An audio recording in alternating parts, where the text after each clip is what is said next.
Good morning and welcome to the stream. My name is Dr. Rachel Tapman and my YouTube channel is for anybody who cares about language technology and other people. And I've had, I don't know, kind of a lot of requests for this. Hey, Dino. Good morning to you as well.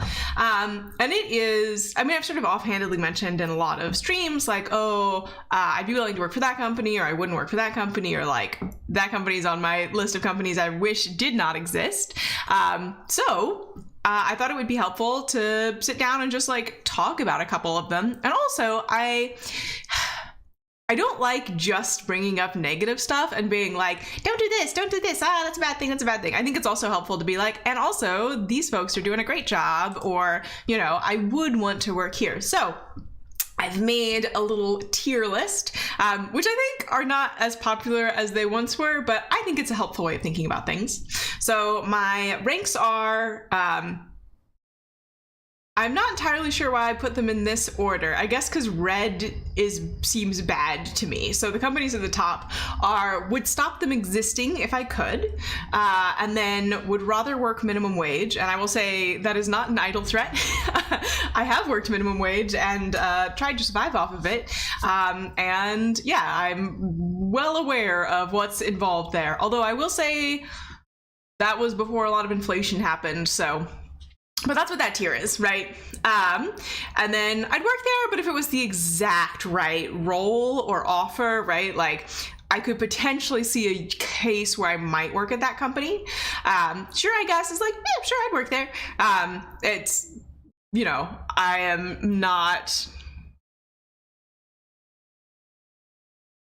I'm sure I'd work there, right? And then, yeah, I'd be happy to at the companies that I'm like, yeah, I think that's like good alignment for me, for my skill set, and I'd be, you know, happy to work there. And I will say, hey, Luke, I am not looking right now. I'm focused on the YouTube channel and doing that stuff. So I'm not actively on the job market at all, but I know some of you are, so I thought that in addition to being just sort of like a discussion of companies, this might be a helpful sort of exercise for you to do when you're thinking about like, okay, particularly if you're mid-career, right? And you're not at the point where like you have to take whatever offer you get to get in the field. You know, you have some years of work experience. You're like, what do I want to do next?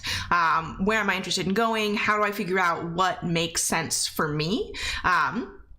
And I think this is a helpful exercise for that. And I'm really going to be focusing on companies that are sort of more in the machine learning NLP space. It's a little bit random which ones got on the tier list. They're ones that I like happened to think about while I was making it. So there's probably some obvious gaps. Anyway, with all that started, let's kick it off. So a couple of these are in here, and I have no intention of ever working for them. And in fact, I wish they would stop existing. And Palantir, no surprise to anyone who knows me, goes in that top tier. So Palantir is a surveillance company that, as far as I'm concerned, only makes the world worse. And I really wish that they would not be here anymore. That would make me, as a person, real happy, and I think would, you know, improve the world. So, a great example of a no, absolutely not. I cannot imagine the world at which I would be willing to work for Palantir. Next up, Nvidia. So Nvidia, I think would be for me for the exact right role or offer. And I'm going to give like a little bit of intro to each of the companies in case you're not familiar with them. Nvidia makes, you know, graphics cards. If you're in machine learning, you probably are familiar with them. And the reason I'm like, I could kind of see myself working there. This isn't on ethical grounds. Like I think they're more or less fine as a company. It's more like, I don't think it's a great fit for me, right? I'm not really a hardware person. And a lot of the, you know, roles that would be sort of relevant for me are really more hardware focused. I know they do have like a chatbot platform, and they have like things that like would be relevant to me in my work experience, but it would have to be like just the right role for me. Yeah. Robbie says, I'm also interested to know about work life at different companies. I'm assuming that's like work-life balance. Yeah, I don't know what it's like at Nvidia.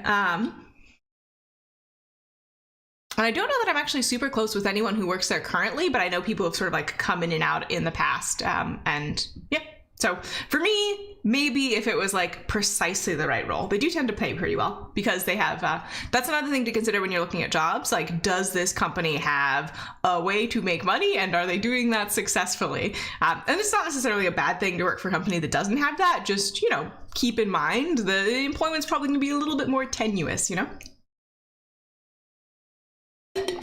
All right. Next up, this one I added knowing full well that they don't exist anymore, and this is Cambridge Analytica. I would stop them from existing if I could, and they don't exist anymore. So this is a company that harvested Facebook data for political ad targeting, basically,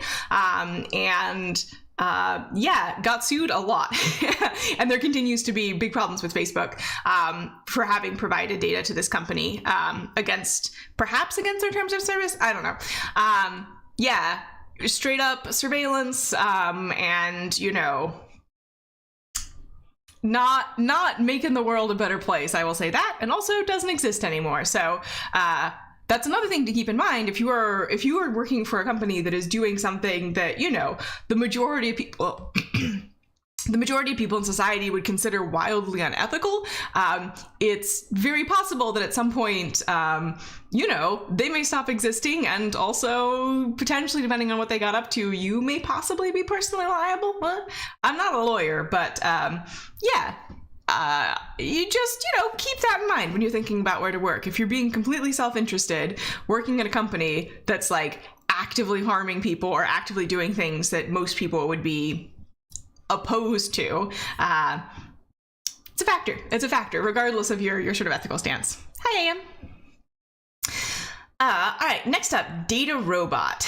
I think this is another one for me that is sort of in the exact right role or offer. I know they have a pretty good income stream, it sounds like. Their financials seem to be okay, just from the outside. And I will say the last time I was interested in a role there, the salary range was about half of what it was for similar responsibilities and similar qualification requirements at other companies. And talking to other people at Data Robot, it sounds like particularly salary bands there are just like wildly variable. So I'm not saying it's a bad place to work. I'm just saying, like, you know, keep that in mind. I probably wouldn't, if you were looking for a job, only apply to Data Robot unless they were like your perfect company, right? So, yeah. Next up is Posit. So this is the company formerly known as RStudio. They do a data science IDE. You've seen me use it on the channel, actually. I really like the RStudio IDE. They also support a lot of open source development, particularly in the Tidyverse family of packages, and they're going to start focusing a little bit more on multilingual environments, so also supporting Python. And Posit is definitely on my list of companies that, yeah, I'd be happy to work there. I know some great folks who work there. I think, again, it would probably depend on, you know, specifically what my role was and what I'd be doing, whether or not it would be a good fit for me. But overall, it seems to be pretty good. Yeah, so that's where Posit is in my ranking. Next up is Explosion. So these are the folks that do Spacey, and I should say, I believe Posit is based in Texas, but you can work remotely, is my understanding. Explosion is based in Berlin, I believe, and I think they also do allow remote work. These are the folks that do Spacey,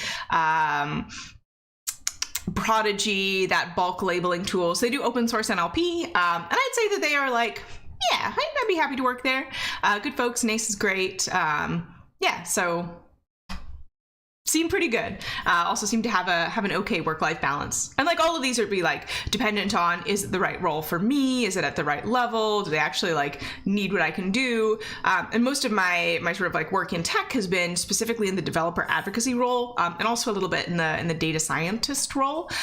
So if you don't really need a developer advocate, or you have a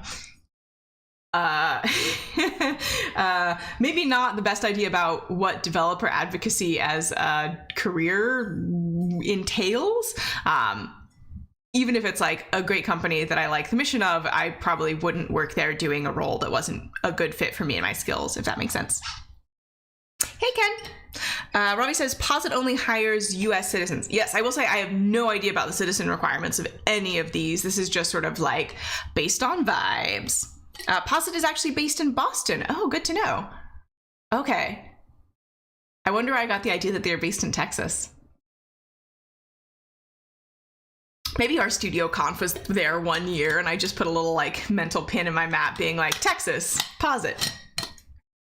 All right. And hey, Alexi, welcome. Next up is Grammarly.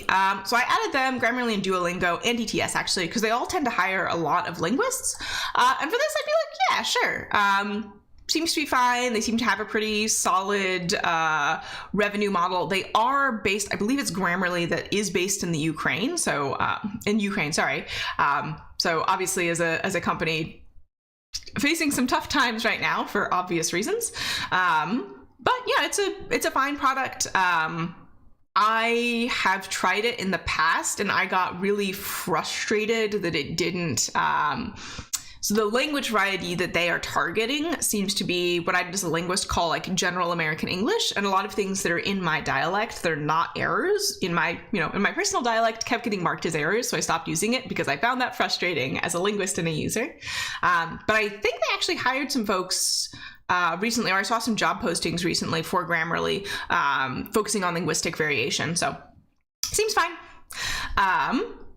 Yeah, and I don't know a whole lot about like their work culture, but I do know that they have hired very vigorously at ACL conferences.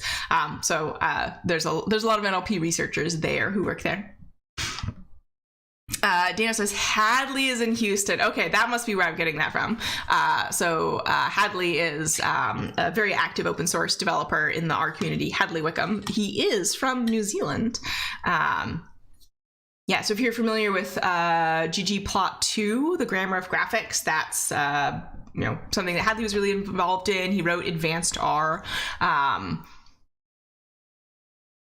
Is he the only author on R for data science? I'm not 100% sure about that. Let me double check.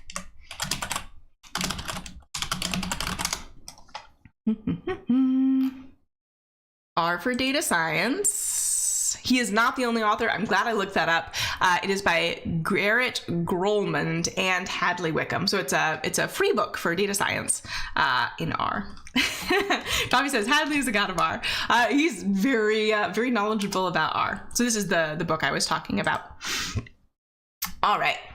Next up, Duolingo. Yeah, I think it's in that same sort of like, sure, I guess. I will say I'm not as a linguist, my background is not in language learning.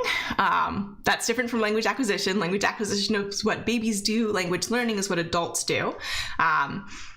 Seems to be fine. I know some folks who work there. They haven't, complained about it over much. Yeah, and it would have to be a role that makes sense for me. And I don't know that Duolingo really has a lot of roles that would make a lot of sense for me, but who knows? Maybe at some point in the future. Yeah. Alexi says Data Robot also has 5 locations in Ukraine. Yes, they are really big. I want to say that they've grown quite a lot and they have a lot of employees. Just checked out LinkedIn and see how many employees they have. They are a big company. So far, they might be the biggest after Nvidia. Let me double check that.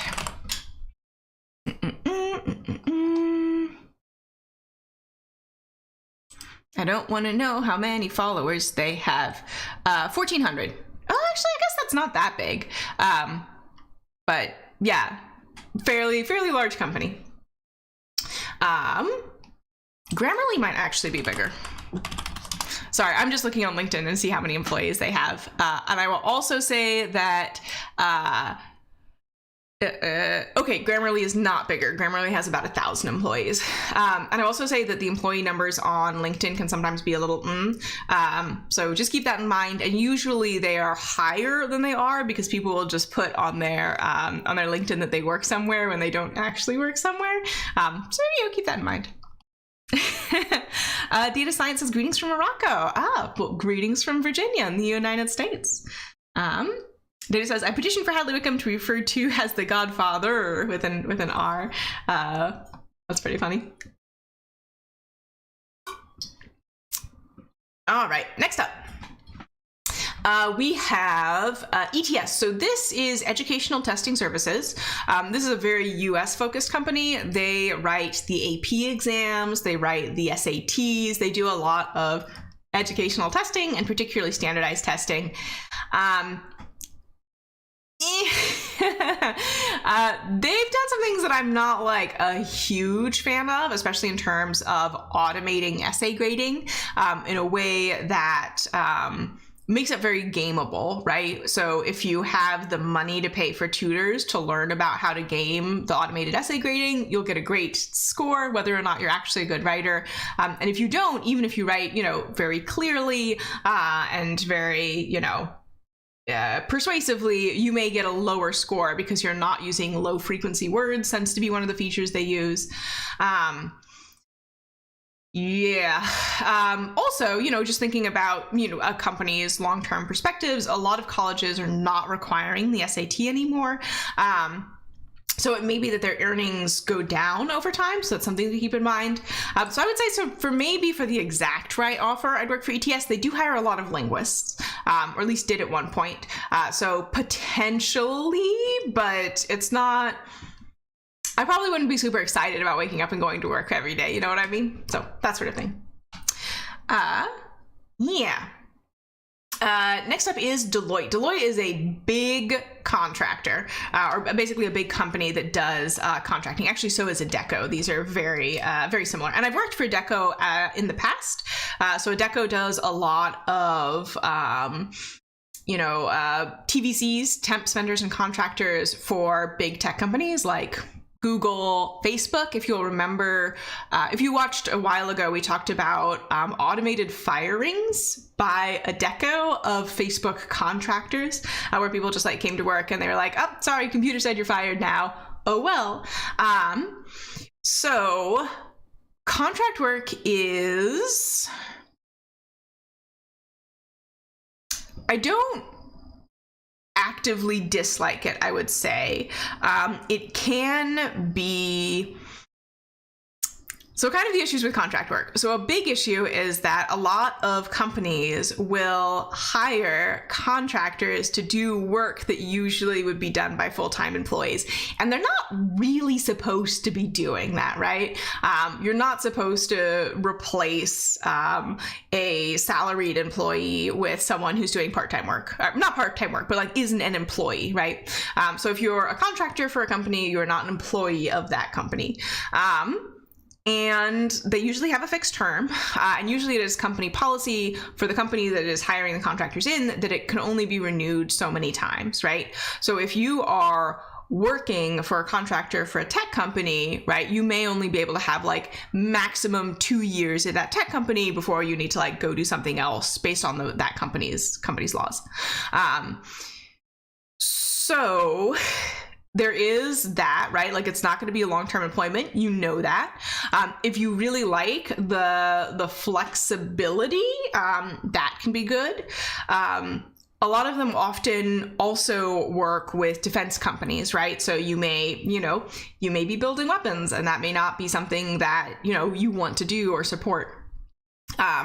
So for both Deloitte and Adecco, I would say for the exact right role and offer, I would consider it, but it would have to be like, basically the perfect contract for me and what I'm interested in and what makes sense for me in my career.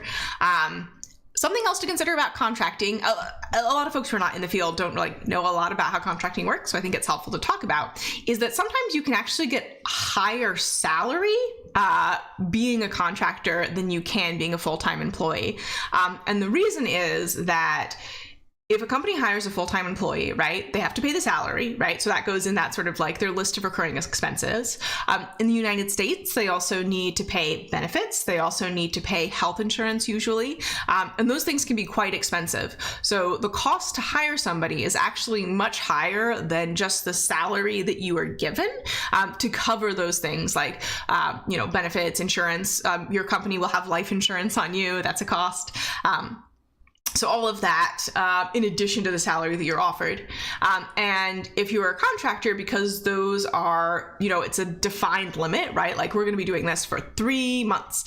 Sometimes you can actually get a higher salary than you would as a full-time employee because they're not committing to you long-term, right? So just something to keep in mind. And also, if you are a contractor, it was at one point fairly common for contractors to be converted to full-time employees. That is becoming less and less and less and less common over time. So if you are a contractor and people are like, oh yeah, you can just get converted to a full-time employee, do not count on that. Assume that your contract will end when they say it ends and have other employment lined up or like have, the financial cushion to take a break. So it's not... I wouldn't say contracting is my first choice. I say being on several contracts currently. It can be potentially a useful job stepping stone, or if you need flexibility, it can be good for that. Yeah. Nine Gaming says, when should we be quiet quitting or moonlighting? Right. So quiet quitting is this idea of like, I would more call it working to contract. And that basically means, if you're being paid to be there from 9 to 5, you are there from 9 to 5, and you are not available outside of work hours. And I would actually encourage everybody to do this all the time. Both for your like mental health and also just general well-being. And also so that, you're not being stolen from, basically. So I would say that quiet quitting is just like, doing your job. And I don't think it's an issue. Moonlighting. So moonlighting is when you have a job and you have a second job, basically. And I will say to be very careful about doing this, particularly if you're taking a contract and you are also a salaried employee. Read your employment contract. And if you have any concerns or questions, see a lawyer about it, right? So some companies will have non-compete clauses, right? That means like, okay, you can have a second job as like, in my case, as a personal trainer, but you can't have a second job in tech, right? Or if you, are a content marketer, you can't have a second job as a writer because then you're producing text and like, that's what that company's paying you for. So when to do that, I would say when it makes sense for you, right? If you have the energy, you have the capacity, and you have sort of the legal standing, then nothing wrong with it, right? We're certainly in an age of, patchwork jobs to get by. So yeah, I think really consider your needs, really consider your genuine capacity, because I've definitely made that mistake in the past. I actually got really close to signing a contract to write a book, and I spent like a solid month trying to figure out like basically like role playing, like, okay, this is what I'm doing on my book contract. So I go to work, I do work, I come home, I work on the book. And it was like being steamrolled. It was unspeakably exhausting for me. And I was like, at the end of the month, I was like, you know what? I can't do this. So being very clear about and maintaining, a lot of just like continuing to check in on your capacity for the work, your genuine capacity for the work. So yeah, it'll depend on you, right? All right, next up, Apple. Yeah, I guess. They're fine. I mean, the one thing that I do like about Apple is that they do tend to, more than other large tech companies, they do tend to really focus on consumer privacy, which I think is great. But I also think that they have that reputation because everyone is actively selling access to consumers. So I don't know that they are like paragons of privacy. They're just like not monetizing it to the same degree that other companies are.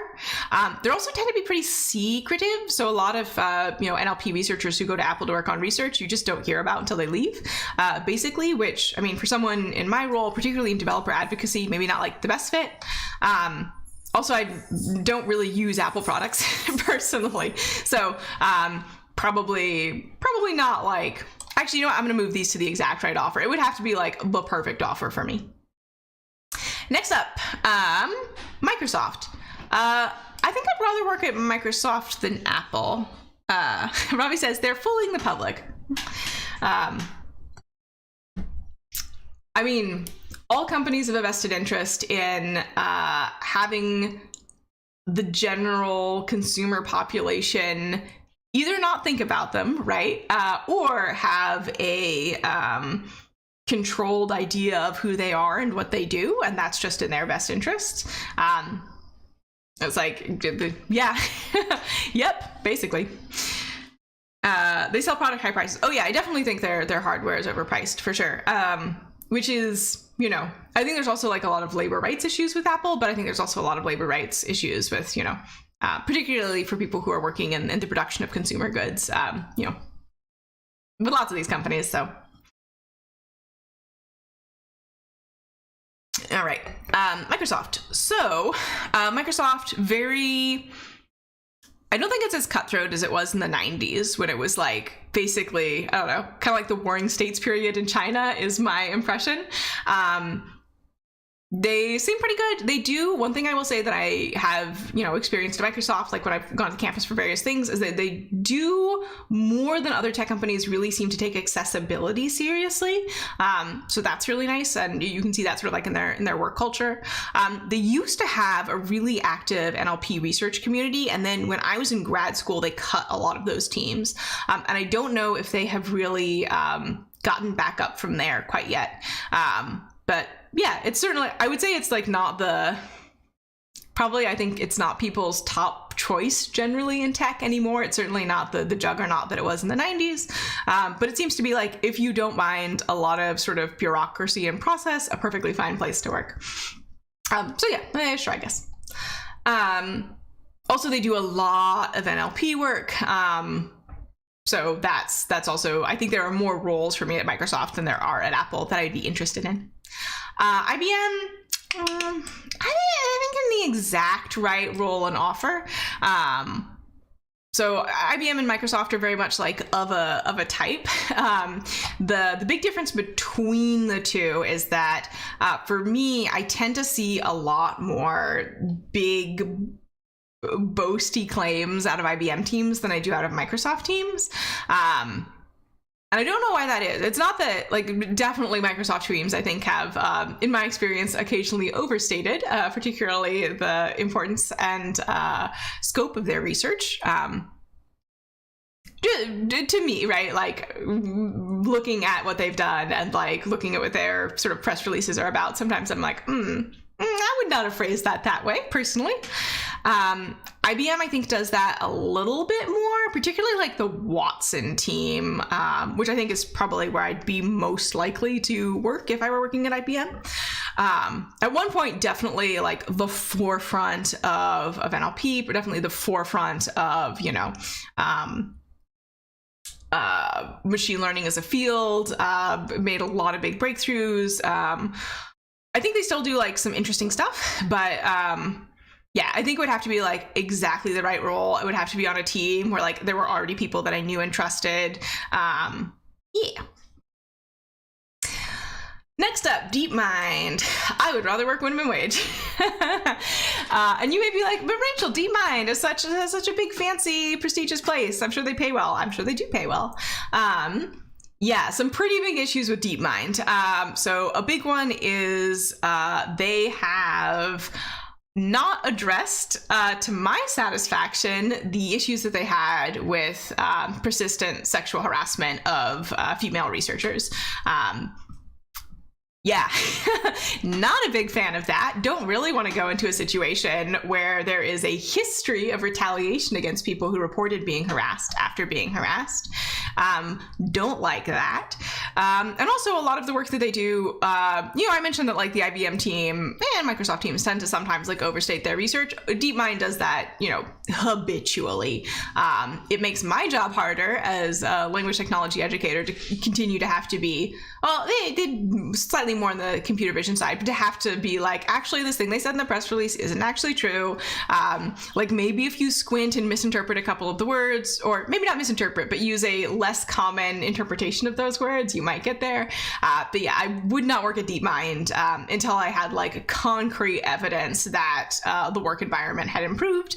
And I just haven't seen that. So next up, Amazon.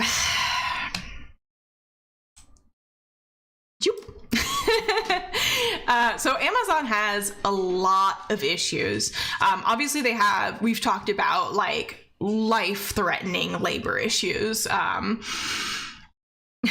Ken says totally against that. Yeah, it's not good. Yep.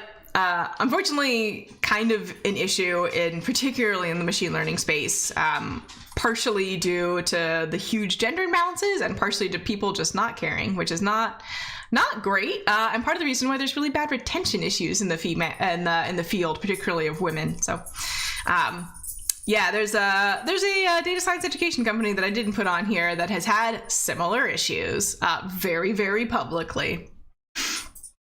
Anyway, Amazon. So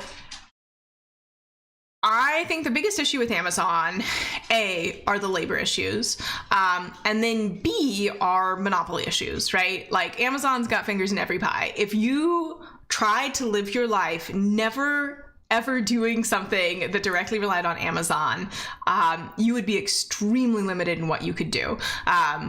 Even if you didn't buy from Amazon directly, there is still the issue of Amazon Web Services, and the fact that those are run by the same company is, yeah, so I think a lot of consumer deception, a lot of labor issues, a big problem with monopoly and unfair practices. And I mean, this is like currently being litigated, right?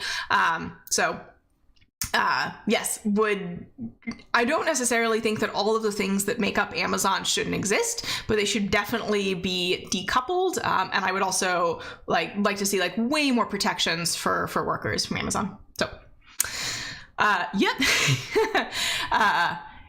And who knows? Maybe 20 years ago I would have said that about Microsoft, but I think Microsoft no longer. I mean, definitely still concerns of monopoly there, but not to the same degree that Amazon has by any stretch of the imagination.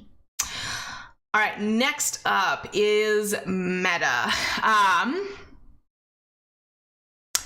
Yeah, and I think that they are also in the would stop them existing if I could. And so I've talked about. Now, I don't think social media is an inherent evil, right? It's something that, I use day to day. I'm sure you all use day to day.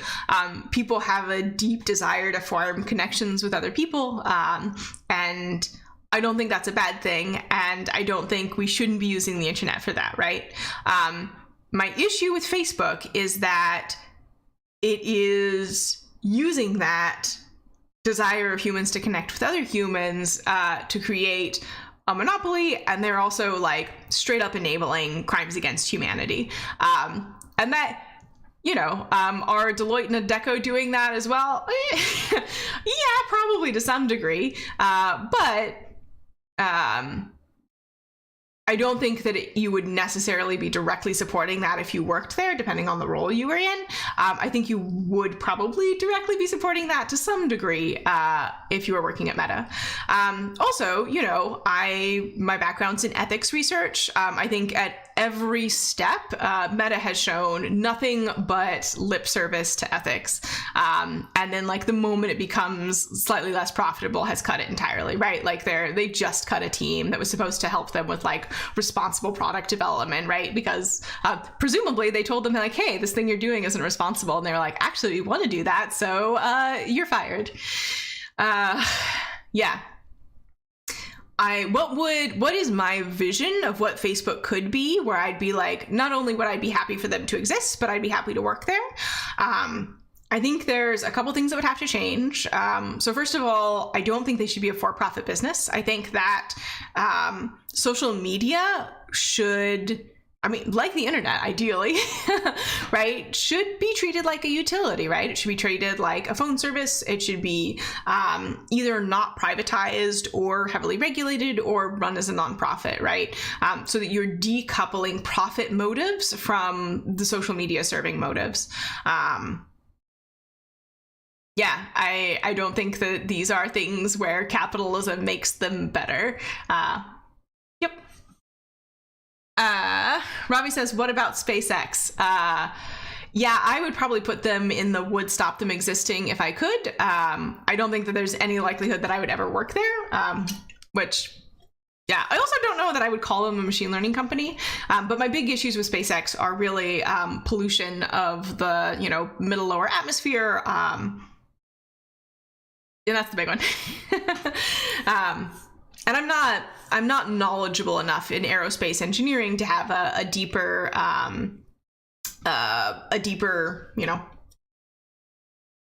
take on them than that. But yes,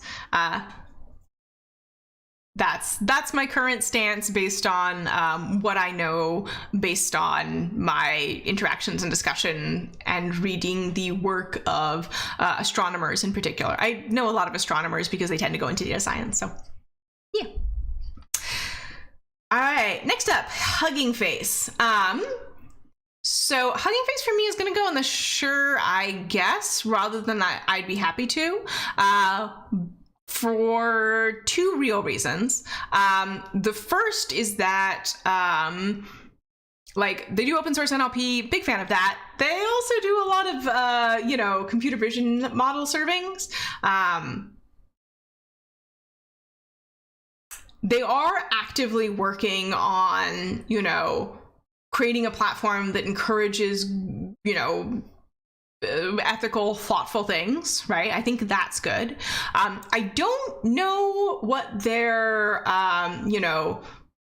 business model income looks like, right? And I think if I would be happy to work there, I'd probably want to know that they had stable income, especially since they've hired a lot this year.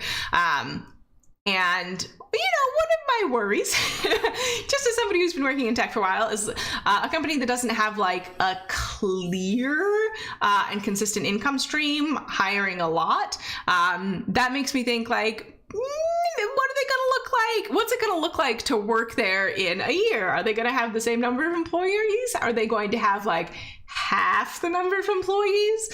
Which half have to leave? Is it going to be the half that are talking about ethics all the time? Because that does unfortunately tend to kind of be the pattern. So I think, the open source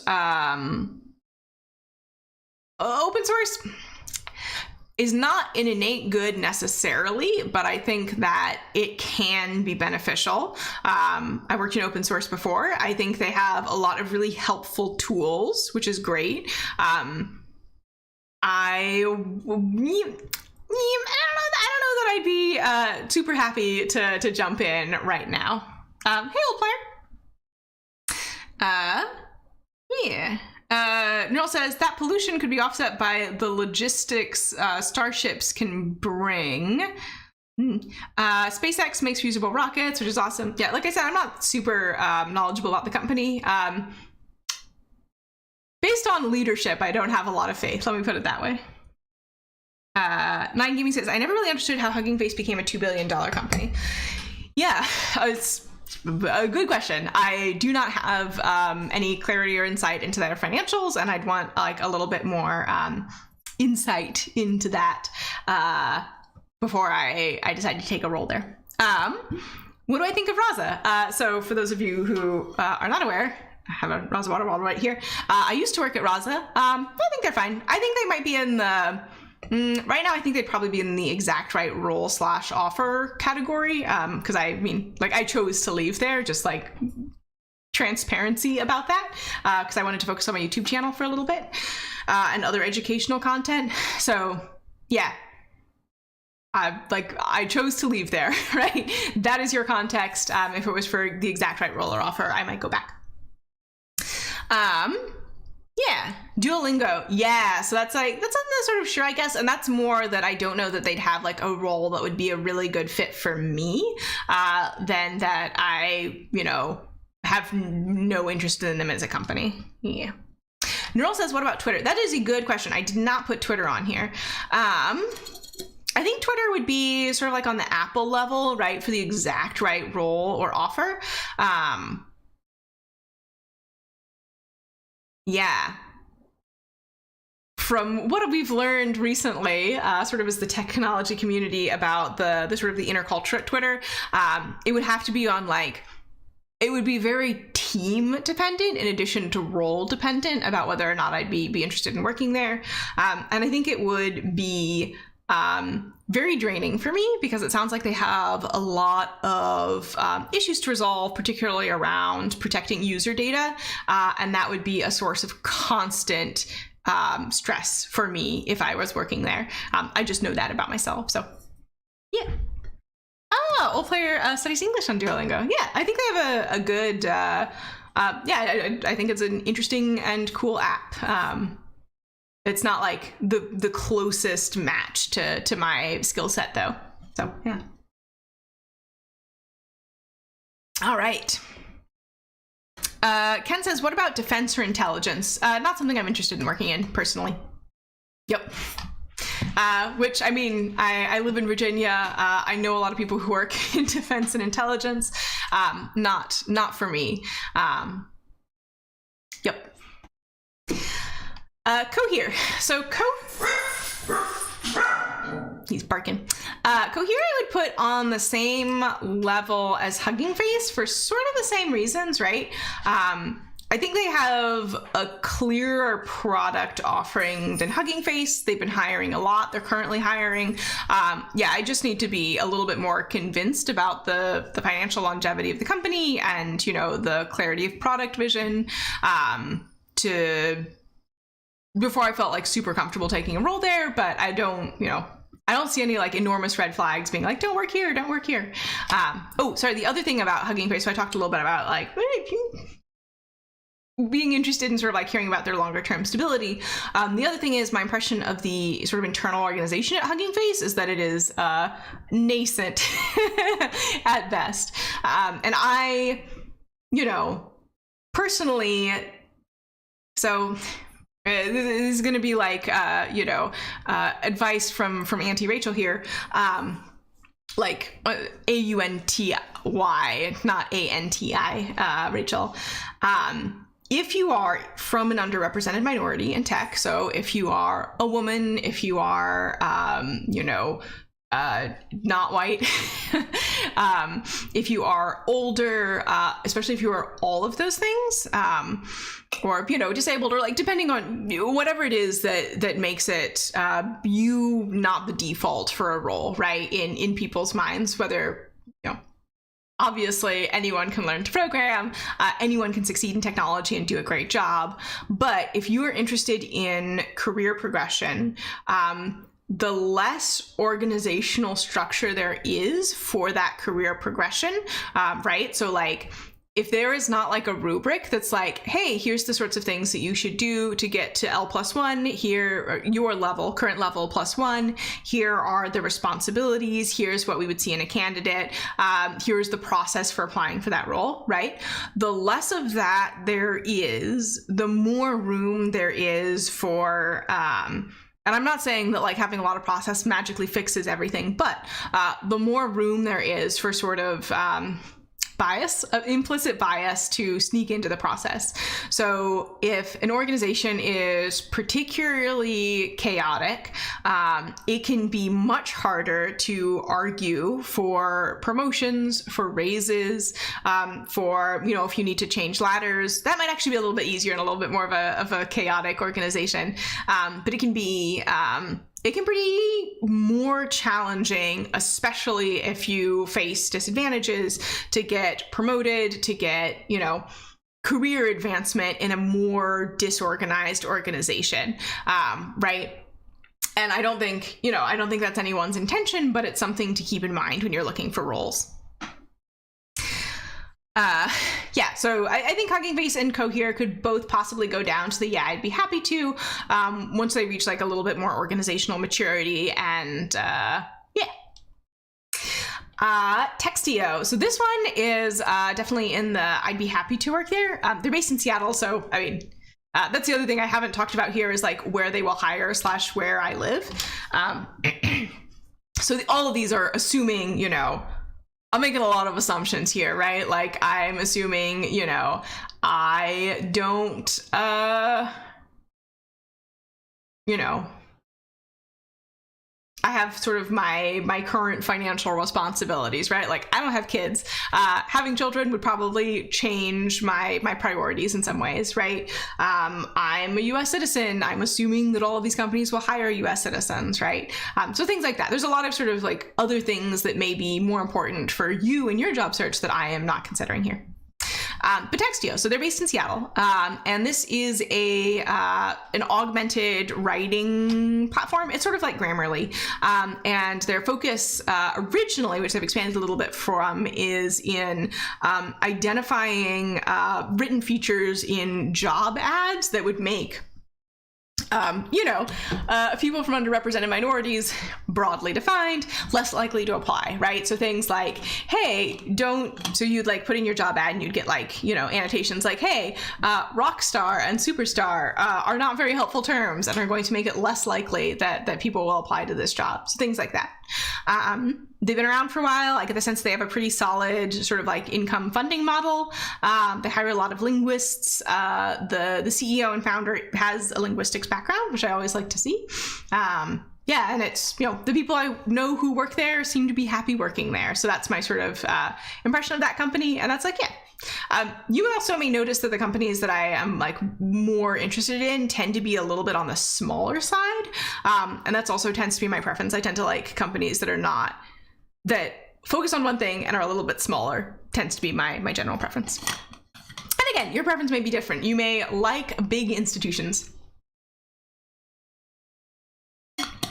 All right, Google. So I've worked at Google, both as a contractor and as a full-time employee. And I'd say that this would go in the exact right role or offer bin, right? Like, I'd be willing to work at Google, I think, if it were precisely the right offer for me. Yeah, I mean, it doesn't have, right, it's you know, sort of like Microsoft. It's got the opposite of the, you know, the young organization problem. There's plenty of process.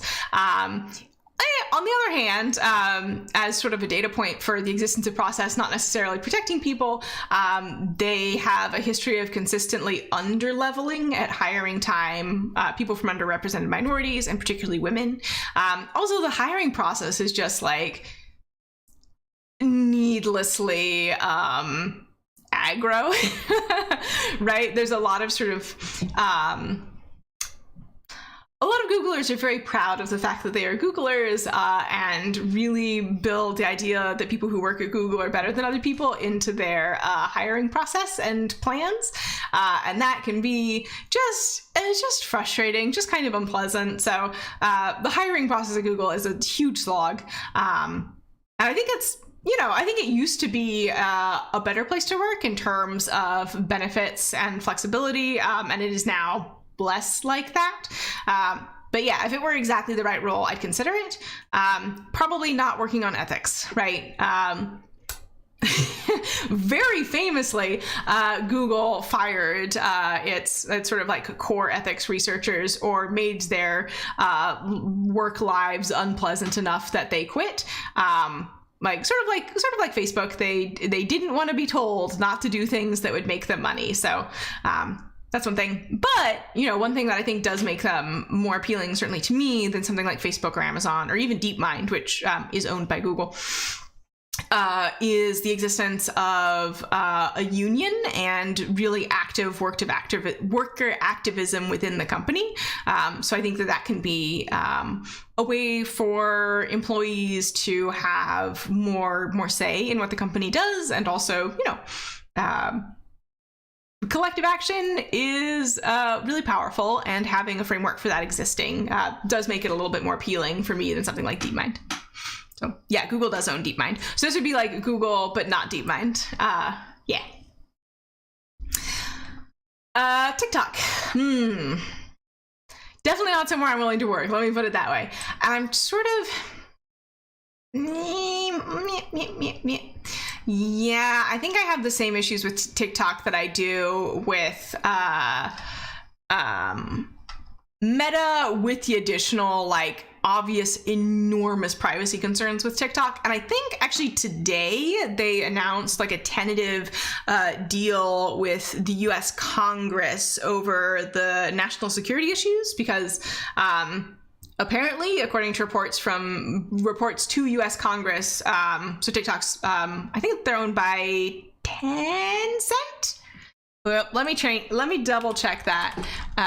Baidu? Who owns TikTok? ByteDance. Wow, both of those things were wrong. I think Baidu is like an anime company. Anyway, they're owned by ByteDance. They're based in China. And the Chinese government has apparently a lot of access to TikTok data. And that data is pretty invasive. So we talked about Jen Golbeck on Thursday of last week, not having, so she's a privacy researcher, I think at the University of Maryland. She does not share location information. TikTok but like deduced it based on other information, and like was adding it to her TikToks, which she was not a fan of. So yeah, and again, I think similarly to Facebook, I am not against social media. I would just like to see a different governance structure. Yeah. Roy says, can I ask a question? Textio is NLP focused. Yeah. But Posit is general data science company. Why should I put it? Baidu's a search engine. Yeah. I think Baidu's like a more general tech company is my impression. But they also do search. Yeah. Well, I mean, I mentioned previously, I've worked as a developer advocate, and as a data scientist. Yeah. Also, Posit does do some NLP stuff, so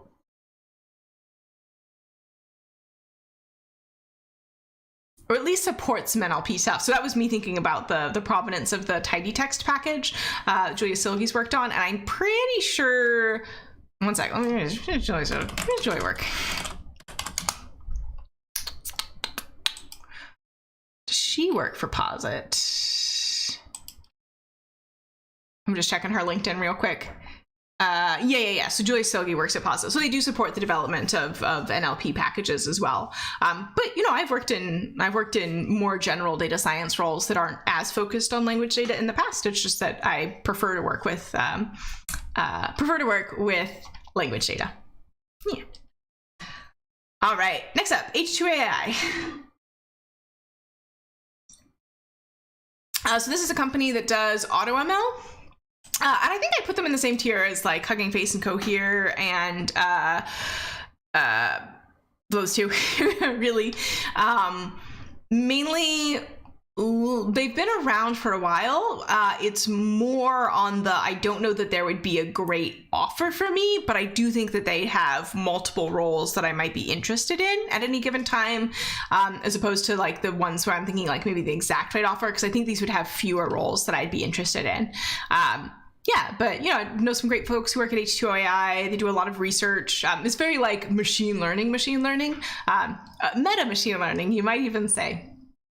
Yeah, so they do a lot of interesting work, pretty tightly connected to the Kaggle community as well. So yeah, I'd be interested, but it would have to be again for the right role. OpenAI would rather work at minimum wage. I don't necessarily know that they should stop existing. I think that they are going through a lot of changes. As someone who's outside the company, I get the impression that there's a lot of sort of turmoil internally. So you can definitely see when like a project comes out that there are people who are like internally really pushing for like, hey, we've got to do like the responsible thing. We should do this, that, and the other. And then like they'll have sway at some point. And then at some point somebody else will make a decision and they won't do the thing that they said they did. And then there'll be like another iteration and they'll be back to like really focusing on the responsible stuff. And like somebody in the marketing or PR department is really really responsible for a lot of problems that I have faced in my day-to-day life personally, whoever you are. I wish you'd stop. Please be forthright with folks. I would appreciate that. It would make my life easier. They've done a lot of research, and I think there's definitely space for nonprofit research labs in ML. But the issue with machine learning research is that it is spendy. It is very, very expensive, and they aren't nonprofit anymore, right? They're limited profit. So I think there's like a lot of lack of clarity of governance. There's a lot of lack of clarity of vision. I don't know what they're going to look like a year from now. I have no idea what they're going to look like 5 years from now. Yeah, it sounds like the work-life balance there is atrocious.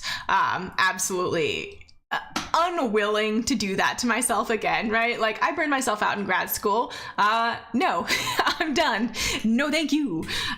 Yeah, so that's sort of where I am on that. Yep.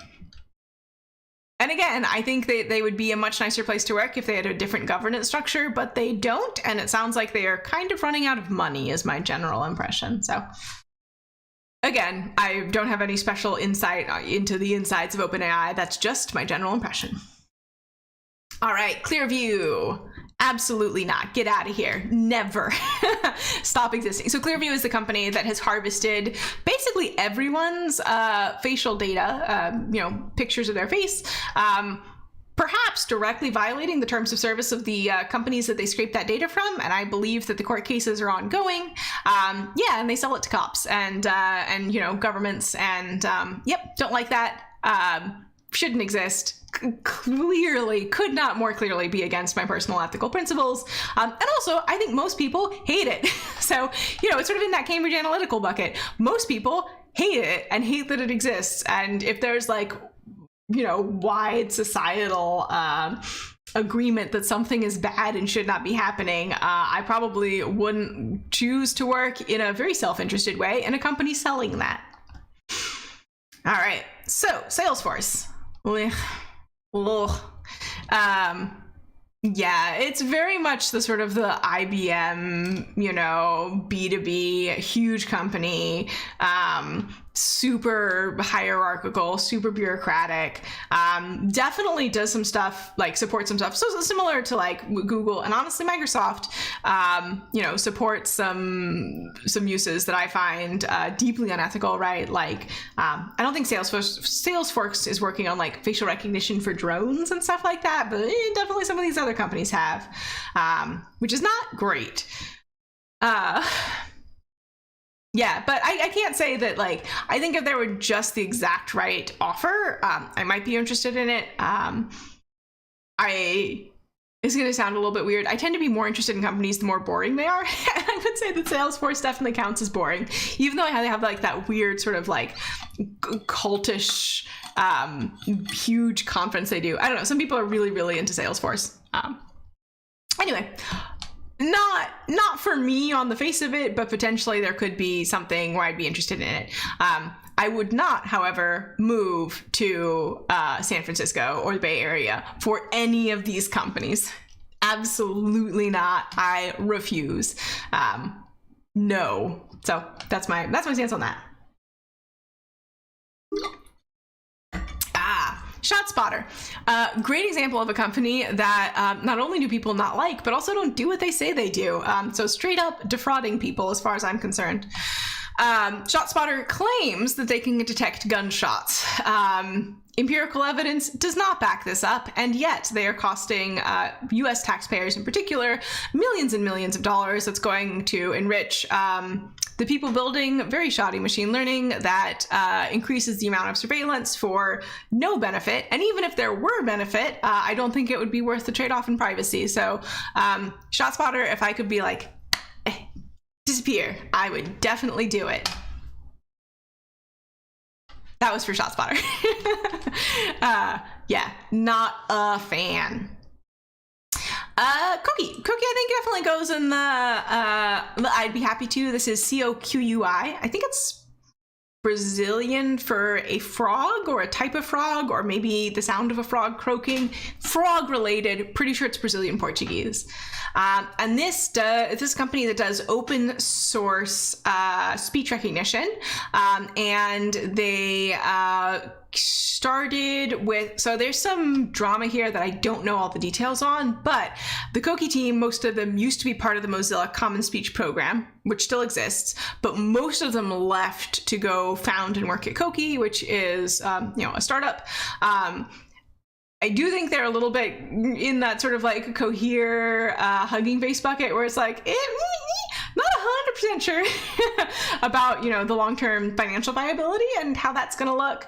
But the reason that Koki is down here rather than up here is just because I am more excited about their tech. And also from like day one, when they were part of the Common Speech project, they've been really, really focused on inclusion and equity, particularly with language access. So they've worked with a lot of language communities, right? They haven't like shown up and been like, give us your data or else, right? They've really been working with those communities and stakeholders there to build up data there. The Common Voice project in particular was really interested in, increasing dataset and model coverage of people from a range of sociolinguistic backgrounds, which, I'm all about, basically write what I was writing my dissertation on.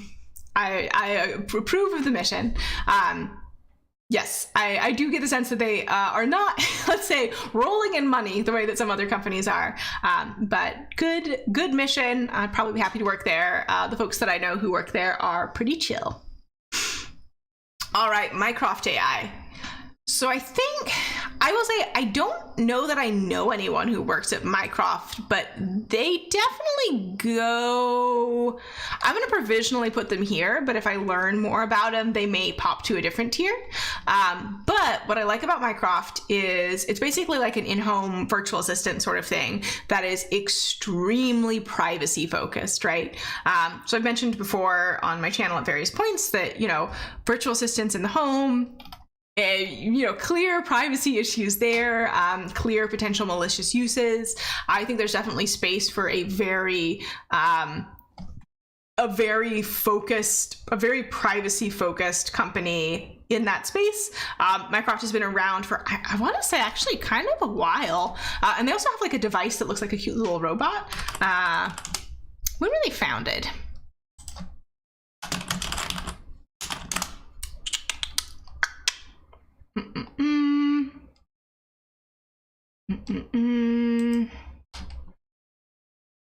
I'm sorry, I'm just searching in another tab. Really well-designed cookie banner, FYI, while I'm looking at that. I don't know. They do have a lot of, cute little devices though as well, which I like. They're open source. So yeah, I'm a fan of that sort of general model and approach. Named after the fictional computer from a 1966 model. Cool. When were they founded? They've been around since at least 2018. Maybe 2015. Anyway, they've been around for a while. I don't know what their finances look like. Before I took any position, I'd want to learn a little bit more about that. Is the company going to keep existing in the near to medium future? Tiger X says I worked at Raza. Yes, I did. I did indeed. Otter AI. Another one that I'm going to need a little bit more information about, but I think that they'd be sort of in this stage. Docking says, I really appreciate this chat. Hopefully in a few years, Redacted will be up and running in the yeah column. Hopefully. I'm assuming that that's a link that was removed. So apologies for not knowing whatever that is. Hopefully it's the Docking AI, right? So Otter AI does speech transcription, and there's a couple other companies that do commercial speech transcription, right? Like Rev does, DeepGram does. I didn't add them. I could have. This list is very rigorously organized by did I think of it while I was putting this together. But I've actually used them and really like the sort of the user experience, which makes me more interested in the company, right? For doing sort of like meeting transcriptions, right? So we love accessibility here. I think automatic captions, particularly as quality continues to improve, can be really, really powerful. I certainly find it easier having transcripts of things to go back and look for things and, sort of organize stuff. So yeah, I think it's got a clear use case. I know nothing, and it seems like probably they have pretty good cash flow. I know nothing about them as a company, which is why I'm sort of like, I want to know a little bit more. And it is, I don't believe they are open source. The reason that Mycroft is like a little bit closer to like me being happy to them is that they're a little bit more,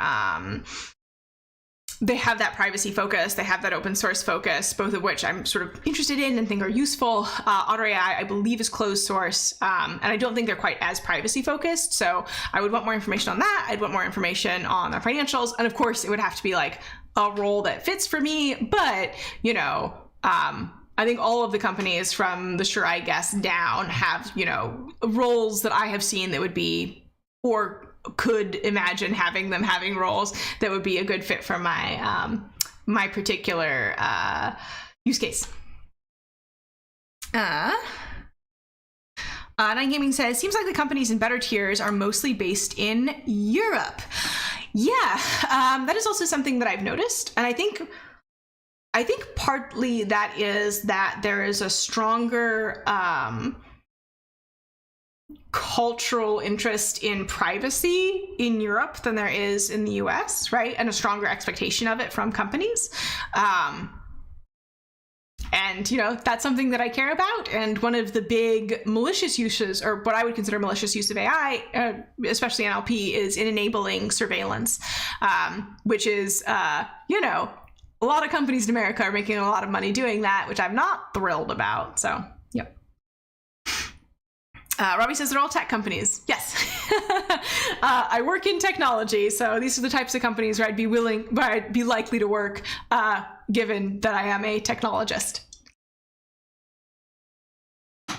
And especially if I was looking for a developer advocacy role, my background is in developer advocacy, which is a role that exists at companies that build tools for developers. So not only is it tech company, it is tech companies that are building tools for people in tech, right? So really, really deep in the recursion machine, as it were. Yep. Luke says, Baidu is a search engine. Tencent has its fingers in a lot of pies too. I'd recommend it to go in your stop existing tier. Yeah, I don't know a whole lot about Tencent. I tried not to include any companies that I don't have like a lot of information about, or that, I just think would not hire me in the first place. Like, not talking about Yandex, right? Not talking about Baidu. Not really talking about any African companies, not really talking about any South American companies. Which, that's partially just like not a factor, not a covariate, not a vector, function. You got to watch me dig through my mind real time there. It's partially just a function of like who I am as an individual and where I am likely to be hired. Because if there's a company that like, there's no way they would ever even consider hiring me, they wouldn't be on this list. Although, I would be shocked if somebody from ShotSpotter reached out to me and was like, actually, we want you to work with us, because I would not be willing to. Yeah. Hi, Chris. Nice to have you over live. Welcome, welcome. Alexi says, are NLP or NLU related jobs more interesting to me? That's a great question. So my background, I've worked in NLU, right? Because I worked at Raza. My research was in NLP and speech technology. So there are some speech companies on here as well. Oh, one company that you may notice is missing if you're familiar with the speech community is Nuance. who was bought by Microsoft, which I didn't mention, but that's part of the thing that made Microsoft go here, because I would definitely work for Nuance. They actually used to have offices in Seattle. I don't know if they're still open after the acquisition or not, but they were in a really beautiful building downtown that was built to be the West Coast Stock Exchange and was finished in like 1929. So they did not, in fact, put a stock exchange in there for obvious reasons. That was right after the stock market crash that caused the Great Depression, for any of you who are not super familiar with American history. But yes, so yeah, I like language technology as a class. There are some tasks that, like, I don't know that I'd want to do parsing day to day, just because it's... Nope, I don't think I would, just because it's something that I don't have a lot of deep interest in, but yeah. Morning, Chrono Zero. Unfortunately, we're almost done, but it's good to have you for the last little bit. And so finally is Mozilla. So Mozilla is actually two things. There's the foundation and the corporation. I think this is one of those things that's like, it would have to be the right role. And this is less that I'm not, sure, I guess. And this is less that about the company and the foundation, and more about, is it a fit for me, right? Because I do a lot of things. They've been around for a while. I don't know if any of y'all use Netscape at any point. But yeah, the Common Voice project, like I mentioned, they've done a lot of work that I think is very, important. A lot of people working in sort of like privacy and, consumer advocacy in the tech legislation space work for, especially the Mozilla Foundation. The Mozilla Fellows are, a lot of really cool people are Mozilla Fellows. So yeah, but it would have to be like, it's one of those things where it's like, it would have to be the right role, right? Because there's a lot of stuff that Mozilla is doing that, like, I can't give you legal advice. I'm not a lawyer, right? Or like, I'm not a front-end developer. I don't want to work on Firefox. I love Firefox. Don't get me wrong. It's my day-to-day browser. And I highly recommend it. But, I don't know that I do a great job working on it, right? And I know I'm pretty sure there are Firefox developer advocates as well, but like, I don't know, I'm not a web dev. I could probably learn to be given enough time, but it would be a little bit of an uphill battle, and there's so much front end involved. So, yeah. Chris says, for the right role section, that would be just developer advocate roles within NLP, or would there be some roles that you'd be willing to compromise? That's a great question. So I like doing developer advocacy. I think other roles that would make sense given my sort of work history and skills would be potentially researcher roles. I obviously haven't included any universities here, but I'm currently I have some faculty appointments at different universities, so anybody doing teaching would make sense, or like worker training, data science, data analyst roles. I've held those in the past. I quite like them. Potentially even more product side roles. So developer advocacy, obviously if you're a developer, you've probably seen the sort of the public facing side of the role, where you're developing, instructional materials and curriculum and helping people out and doing like demos and stuff. But there's also an internal facing product side of the role, right? Where you're dog fooding, you're distilling community feedback. Ideally, you're working quite closely with the product development team to be like, here's what people need, here's what's working, here's what's not working. And you don't make the product decisions, but you make sure that when a developer tool is being built, you are providing the developer stakeholder viewpoint in those product decisions. So maybe a product role, possibly. I think I'm at a point in my life right now where it's like I'm less interested in what the specific role title is than what I'd be doing day to day, right? Because again, I like doing educational content. And, I do a lot of it publicly, but, for product roles and stuff, it could be internal. A lot of companies will have internal developer advocates where they're like, hey, we're all using this, cool new tool that we've built internally. Here's how you do it, doing like readability reviews, doing, teaching workshops, stuff like that. So, yeah. Ken says, what role do you think would be most profitable for me? Ooh, like what would have the highest salary? Interesting. Usually, probably of the roles that I'm qualified for,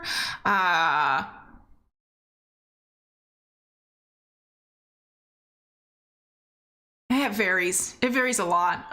Honestly, developer advocacy can be quite well paid. It depends on the company and their interests. In terms of sort of like salary bands, which company would have the highest salary band? Google's pretty good for that. I mean, Facebook and Amazon, well, I wouldn't work at Amazon. So setting aside, the labor issues at the sort of the lower ends, I have talked to a lot of people who've worked at Amazon in various tech roles, and of those lot of people that I've talked to, a very small handful actually enjoyed their work life, and it was extremely team dependent, right? So even those people who are like, oh yeah, I like working at Amazon, they'd be like, I like working with my specific team specifically, and I think that overall the company work culture is really not fun if you work there, is my general impression from talking to people. But they do pay pretty well. Sometimes Facebook pays pretty well. I mean, if I really wanted to, if the only thing that I was interested in was making a whole bunch of money, I probably would be looking for roles at Facebook and Google, maybe Apple. But I'm not, right? Just not interested. Maybe, I think at one point OpenAI paid really well. I don't know that they still do or not. Yeah, and I mean, a lot of those surveillance companies make a lot of money. They absolutely will happily take taxpayer money in exchange for erosions of privacy and, technology that may or may not do what they actually says that it does. So, but, especially if you're in mid-career, I think, what do you care about, right? What is going to make you wake up in the morning and not want to immediately go back to bed to avoid the thought of going to work, right? What will you be proud to tell people that you do?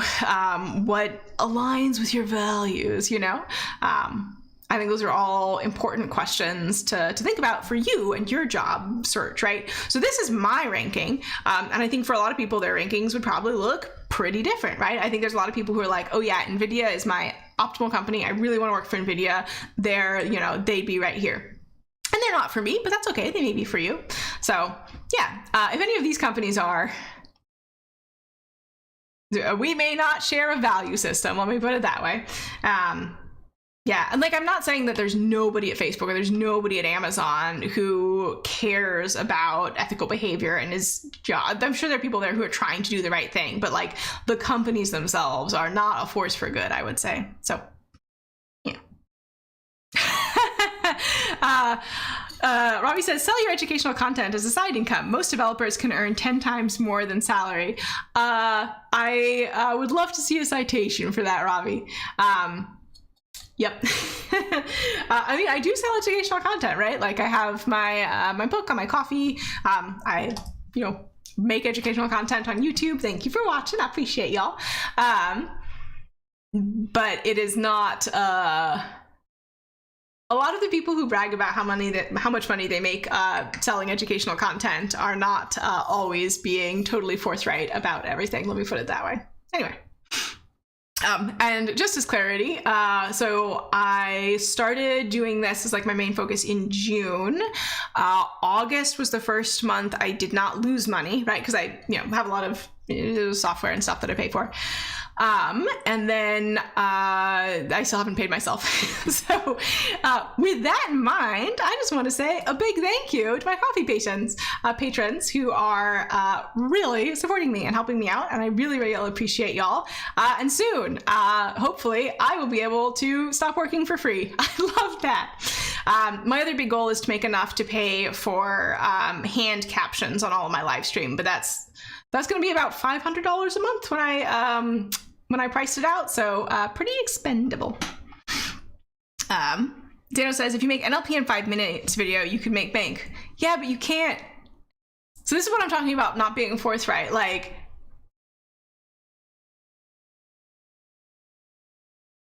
there's a lot of tutorials on how to do stuff that are of limited utility, right, to people who are actually trying to do work.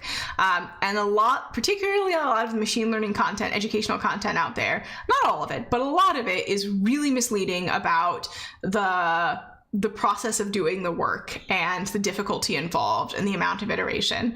And it makes me upset as an educator because it leads people to believe that when they get to the point where they're trying to do those things and it takes them longer than 4 minutes, they feel like it's them that's the issue, and it's not. They don't understand necessarily that the issue is with the educational content. There's not a lot you can do in 5 minutes, right? There's some things you can do in 5 minutes for sure. And even like editing it down to be really tight. It's not always the best.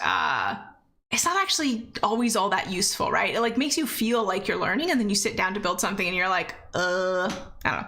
I have I've also been, sort of victim of this kind of misleading messaging, and it's just frustrating. Anyway. Dana says, I'm just messing you. You're very honest. That's why we love your work. Oh, thank you, Dana. Chris says, very true. I agree. Yeah. Hi, Simulated.